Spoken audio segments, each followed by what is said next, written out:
Shalom, selamat sore Bapak Ibu saudara dikasih Tuhan. Hari ini Selasa 18 Januari 2022. Mari kita persiapkan hati kita untuk kita masuk dalam pemberitaan firman Tuhan melalui pesan gembala setiap hari Selasa. Mari kita awali di dalam doa. Bapa, kami bersyukur atas penyertaan dan pemeliharaan sepanjang hari, dan tiba saatnya Tuhan kami akan belajar sebagian kebenaran firman-Mu. Urapi hamba-Mu, singkapkan kebenaran-kebenaran-Mu, biarlah apa yang hamba-Mu sampaikan akan menjadi berkat bagi sidang jemaat-Mu GSKI Alianza Cimanggis, juga saudara kami yang menyaksikan ibadah ini Tuhan. Dalam nama Tuhan Yesus Kristus kami serahkan jalannya pemberitaan firman-Mu. Haleluya. Amin. Bapak Ibu saudara yang dikasih Tuhan, tentu banyak orang percaya menganggap bahwa ketika seseorang membawa persembahan, apalagi kalau itu nominalnya besar, mereka punya keyakinan bahwa hal itu akan menyukakan hati Tuhan, ya, menyenangkan hati Tuhan dibanding dengan melakukan hal lain. Ya. Ada orang yang berpikiran seperti itu. Jadi sepertinya Tuhan akan sangat disenangkan ketika orang percaya itu membawa persembahan dengan nominal yang cukup besar atau sangat besar. Ya, dan seringkali ini menjadi kebanggaan sebagian orang. Ya, sebagian orang. Ya, artinya tidak semua orang. Ya. Dan orang-orang percaya yang pemahaman firman-Nya belum lengkap, bahkan juga hamba Tuhan, seringkali lebih menghormati atau lebih menghargai orang-orang yang seperti ini. Ya, jadi yang mereka yang membawa persembahan yang besar, bahkan sangat besar, itu sepertinya pantas untuk mendapatkan perlakuan khusus. Ya. Bapak Ibu Saudara, saya mengingatkan, ya, memang kita harus membawa yang terbaik bagi Tuhan. Ya, yang terbaik bagi Tuhan, bahkan mungkin juga sebagian harta kita. Tetapi jangan ketika kita melakukan hal itu terus kita merasa seolah-olah kita pantas untuk diperlakukan lebih dari yang lain. Ya, seolah-olah pantas untuk diperlakukan lebih dari yang lain, lebih diperhatikan, ya, lebih diperhatikan. Dan yang menyedihkan, kadang ada hamba-hamba Tuhan yang seringkali memperlakukan jemaat seperti ini lebih dari jemaat yang sederhana. Ya, dan itu bisa kebaca atau dibaca oleh banyak orang. Ini menyedihkan, ya, ini menyedihkan. Sekali lagi saya tidak mengatakan membawa persembahan yang besar itu salah, tetapi itu tidak menjadi ukuran, ya, karena Tuhan lebih melihat hati, isi hati orang percaya. Ini yang harus kita pahami, ya. Jadi banyak hal yang bisa kita lakukan yang itu menyenangkan hati Tuhan. Ya, banyak hal yang bisa kita lakukan yang itu menyenangkan hati Tuhan. Dan tentu setiap orang punya kemampuan seperti itu. Ya, jadi kalau ada orang-orang yang berkelimpahan secara materi, mungkin persembahan harta yang dengan nominal yang besar itu yang bisa dia lakukan, dan itu memang diperlukan oleh gereja untuk membantu pekerjaan Tuhan. Tetapi bagi orang-orang dengan keadaan ekonomi yang pas-pasan, tentu mereka tetap bisa melakukan yang terbaik untuk Tuhan. Ya, tapi di bidang lain. Ya, itu. Kita mau belajar Bapak Ibu Saudara pada sore malam hari ini dari kisah yang tertulis di dalam 1 Samuel pasal 15. 1 Samuel pasal 1 sampai 1 Samuel 15 ayat 1 sampai dengan 35. Bapak Ibu Saudara bisa membaca dengan teliti, ya, di rumah masing-masing, ya, dibaca dengan teliti, dengan pelan-pelan. Nanti saya yakin Bapak Ibu Saudara akan mendapatkan berkat lewat membaca perikop ini, ya. Nah, pada sore malam hari ini saya akan menyampaikan ringkasan atau pesan yang penting, ya, kebenaran-kebenaran yang harus kita pahami dari 1 Samuel 15 ini. Ya. Jadi inti dari perikop ini adalah perintah Tuhan kepada Saul supaya dia membalaskan apa yang telah dilakukan orang-orang Amalek ini terhadap umat Israel. Ya, jadi Tuhan memberikan pesan pada Saul lewat Nabi Samuel, ya. Jadi lewat Samuel Tuhan berbicara kepada Saul supaya dia membalaskan apa yang telah dilakukan bangsa Amalek ini terhadap umat Israel. Dan apa yang dilakukan orang-orang Amalek terhadap umat Israel itu menyakitkan hati Tuhan. Maka Saul diperintahkan untuk menumpas bangsa itu. Ya, kalau kita lihat di dalam 1 Samuel 15 ayat 2, ya. Beginilah firman Tuhan semesta alam, aku akan membalas apa yang dilakukan orang Amalek kepada orang Israel, karena orang Amalek menghalang-halangi mereka ketika orang Israel pergi dari Mesir. Jadi pergilah sekarang, kalahkanlah orang Amalek, tumpaslah segala yang ada padanya, dan janganlah ada belas kasihan kepadanya. Bunuhlah semuanya, laki-laki maupun perempuan, kanak-kanak maupun anak-anak yang menyusu, lembu maupun domba, unta maupun keledai. Ya. Jadi memang Tuhan Allah perintahkan Saul supaya menumpas bangsa Amalek. Kalau kita melihat perintah dari Tuhan ini, ya, yang dikatakan, ya, maka Tuhan, ya, beginilah firman Tuhan semesta alam, yang difirmankan kepada Samuel supaya disampaikan kepada Saul untuk menumpas bangsa Amalek ini. Ada kesan bahwa Tuhan kejam. Ya, soalnya yang dibunuh bukan hanya laki-laki, bukan hanya perempuan, bahkan kanak-kanak dan anak-anak yang menyusui, sampai hewan piaraannya, ya, kambing, domba, unta, ya, lembu maupun domba, unta maupun keledai, semua ditumpas habis. Ya, tentu ada alasan tertentu mengapa Allah sampai memberitakan hal ini. Ya, tapi yang jelas di mata Tuhan, orang Amalek itu sangat menyakitkan hati Tuhan, karena dia menghalang-halangi orang-orang Israel yang baru keluar dari Mesir itu. Ya. Nah, kalau kita lihat perintah ini, rasanya perintah ini cukup jelas dipahami, cukup jelas dimengerti. Ya, masalahnya di sini, ya, di sini masalahnya hanya apa? Saul diuji ketaatannya terhadap perintah yang dikeluarkan oleh Tuhan ini. Ya, jadi ini bukan perintah yang sulit dipahami, ini sangat sederhana dan bisa dipahami. Tetapi masalahnya adalah di sinilah Saul diuji ketaatannya. Apakah dia melakukan perintah itu dengan sempurna seperti yang diinginkan Tuhan, atau dia melakukan perintah itu sebagian. Nah, nanti kita lihat. Dan pada akhirnya memang Tuhan menyertai Saul dan pasukannya untuk mengalahkan bangsa Amalek ini. Nah, ternyata Bapak Ibu Saudara, ternyata Saul ini tidak melakukan tepat seperti yang diperintahkan Tuhan. Ya memang, ya, banyak dibunuh. Dikatakan di sini, Raja Agag orang Amalek ditangkap hidup-hidup, tapi tidak dibunuhnya. Ya, padahal kalau kita tahu, justru puncak kejahatan dari suatu bangsa itu dari rajanya itu. Kalau rajanya jahat, maka rakyatnya kan pasti jahat karena dia mengikuti perintah raja. Nah, ini justru Agag raja orang Amalek ditangkap hidup-hidup, tidak dibunuh, sementara segenap rakyatnya ditumpas dengan mata pedang. Ya.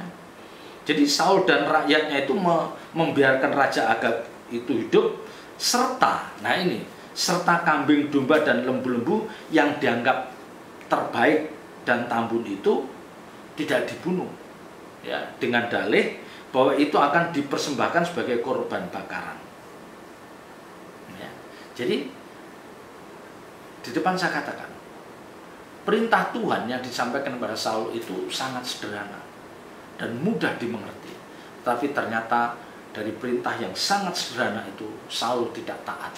Pertama, dia sudah menumpas rakyat atau bangsa orang Amalek itu, tetapi justru Raja Agag itu dibiarkan hidup. Yang kedua, ya, dia membunuh, ya, menumpas hewan, ya, baik itu lembu, kambing, domba maupun keledai, tetapi yang baik, yang tambun-tambun tidak. Padahal perintahnya itu semua, ya, mau itu lembu yang bagus, lembu yang enggak bagus, ya, domba yang bagus atau tidak bagus, semua harus dibinasakan. Nah, ini Saul ternyata lebih mengikuti kehendak rakyat. Ya, tentu mestinya Saul sebagai seorang raja yang punya otoritas yang tinggi, dia tidak boleh terpengaruh oleh rakyat. Karena yang mendengar perintah itu Saul, bukan rakyat. Ya, yang mempertanggungjawabkan itu Saul, bukan rakyat. Ya, tetapi ternyata Saul memilih untuk tidak melakukan dengan sempurna. Ya. Padahal perintahnya semua dihabiskan, dibinasakan. Nah, di sini apa yang dilakukan Saul itu mendukakan hati Tuhan. Ya, mendukakan hati Tuhan. Nah, Saul menganggap bahwa aku akan mempersembahkan lembu, kambing, domba, ya, barang-barang yang gemuk-gemuk itu, yang terbaik itu dibawa sebagai persembahan, yang sebagai korban bakaran, yang akan dibawa sebagai korban bakaran yang menurut dia itu menyenangkan hati Tuhan. Yang menurut dia, yang menurut Saul itu menyenangkan hati Tuhan. Tapi ternyata tidak. Ternyata tidak. Ya, seringkali orang mengira bahwa persembahan yang dibawanya itu akan menyenangkan hati Tuhan. Ya, maka di depan saya katakan, persembahan yang kita bawa itu tidak selalu itu menyenangkan hati Tuhan. Ya, apakah Tuhan itu berkenan kepada korban bakaran dan korban sembelihan sama seperti kepada mendengar suara Tuhan? Ya, itu dikatakan di dalam ayat 22. Ya. Tetapi jawab Samuel, apakah Tuhan itu berkenan kepada korban bakaran dan korban sembelihan sama seperti kepada mendengarkan suara Tuhan? Sesungguhnya mendengarkan lebih baik daripada korban sembelihan, memperhatikan lebih baik daripada lemak domba-domba jantan. Ya. Samuel nyesal setelah lihat Saul tidak melakukan yang diperintahkan, melakukan dengan sempurna. Saul melakukan dengan diintervensi oleh cara berpikir. Dia menganggap bahwa Tuhan nanti, kalau yang lembu, domba, tambun ini aku persembahkan sebagai korban bakaran, Tuhan pasti disenangkan. Ternyata enggak. Tidak. Ya. Jadi kebenaran ini mengajarkan kepada setiap kita. Ya, kebenaran ini mengajarkan kepada setiap kita, Bapak Ibu Saudara dan saya, bahwa mendengar suara Tuhan atau dengar-dengaran dengan Tuhan, dan akhirnya kita memahami kehendak Tuhan itu lebih berkenan daripada sekedar membawa persembahan. Ya, jadi mendengar suara Tuhan, dengar-dengaran dengan Tuhan, yang akhirnya kita mengerti kehendak Tuhan, itu jauh lebih berkenan daripada hanya sekedar membawa persembahan. Ya. Saya mengatakan bukan berarti membawa persembahan tidak perlu. Ya, ini bukan konteksnya, bukan berarti membawa persembahan tidak perlu. Tidak begitu. Ya, di sini konteksnya adalah mendengar suara Tuhan dan melakukan apa yang diperintahkan Tuhan dengan sempurna, itu jauh lebih penting daripada kamu membawa persembahan. Ya. Jadi apa artinya orang membawa persembahan? Orang membawa persembahan tapi dia tidak pernah mengerti, tidak pernah mendengar suara Tuhan, dia tidak dengar-dengaran dengan Tuhan. Apa artinya? Ya. Akan jauh bernilai kalau ketika orang percaya itu membawa persembahan, tetapi dia juga dengar-dengaran.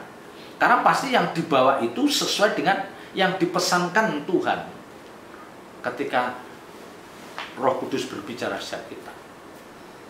Ya, tahu kan maksudnya?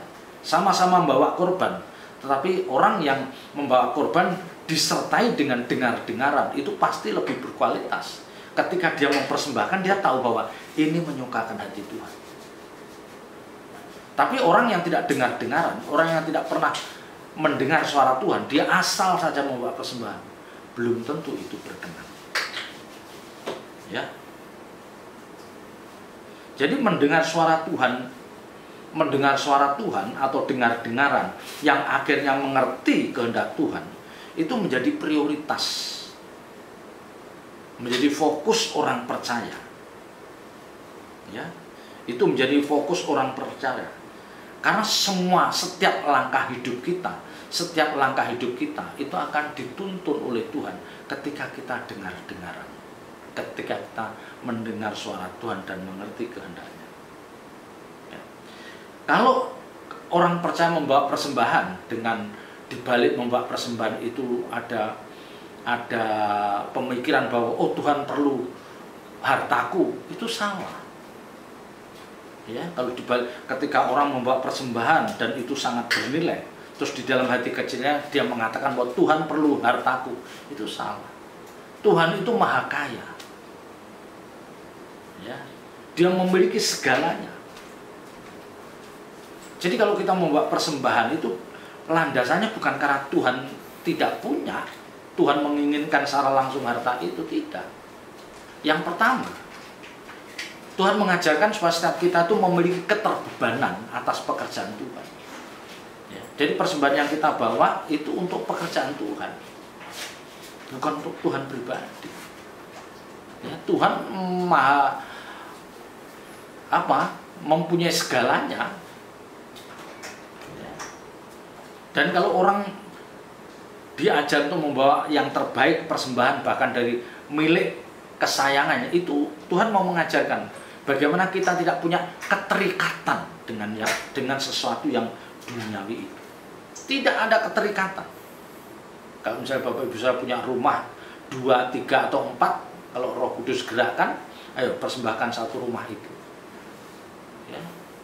Itu kita diajar bagaimana kita tidak memiliki keterikatan dengan sesuatu yang jasmani. Ya.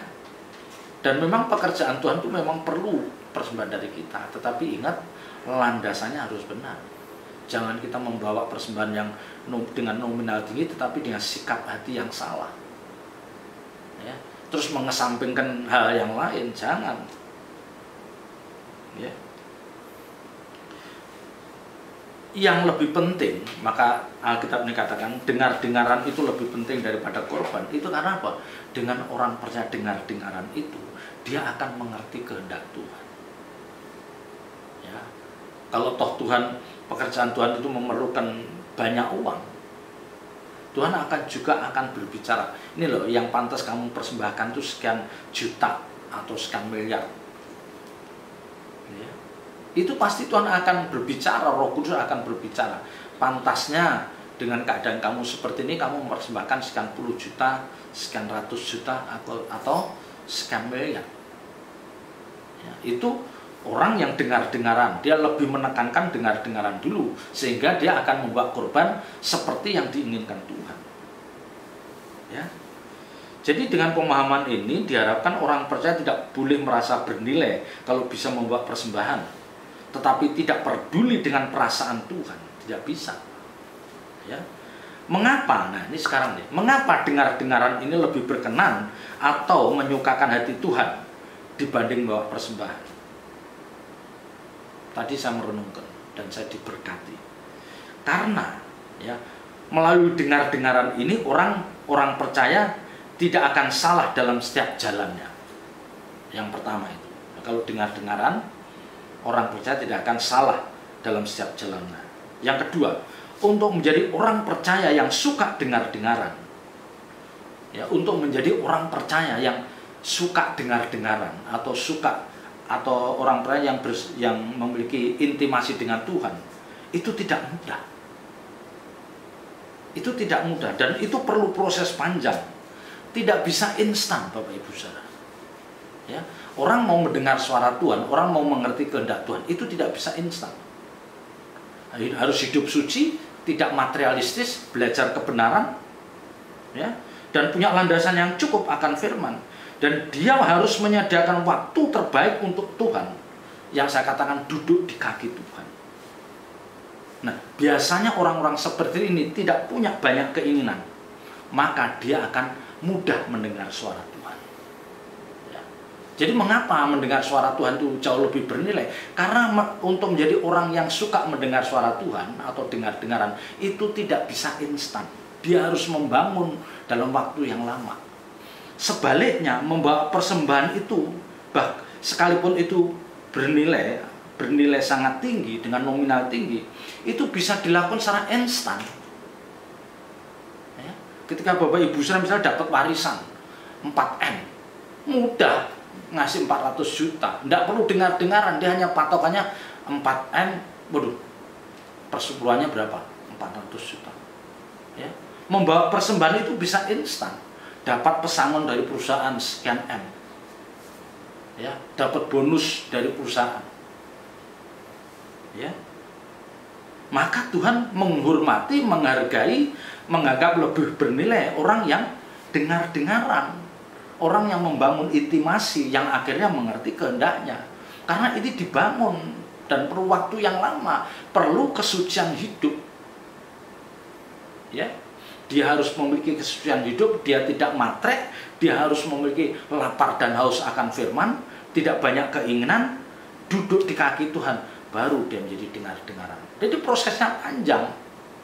Sementara membawa persembahan bisa instan, tidak perlu proses panjang, asal duit banyak bisa mempersembahkan. Maka bagi Tuhan, oh itu tidak bernilai. Ya, tetapi sekali lagi jangan menganggap membawa persembahan tidak perlu, tetap perlu, tetapi dalam pimpinan Tuhan. Ya, kita harus mendengar suara Tuhan sampai Tuhan mengatakan, ini loh pantasnya yang kamu bawa. Ya, tidak semua yang kita persembahkan pada Tuhan itu menyenangkan. Misalnya ada orang, wah dia usaha dari bisnisnya dia untung 400 juta. 400 juta dia langsung ambil perpuluhannya 40 juta bawa ke gereja. Ya. Kan seolah-olah nggak ada yang salah. Sementara dia lihat keluarganya, ya, saudaranya, adiknya, adik iparnya, uang 20 juta itu sangat bernilai. Terus dia menutup mata, menutup telinga mendengar kesulitan orang lain. Jadi yang menyedihkan. Ya, tidak salah membawa persembahan, membawa perpuluhan itu tidak salah. Tapi mari kita memiliki kepekaan telinga. Ya, mungkin Tuhan berbicara. Oh, mungkin tidak harus 400 juta, tidak harus.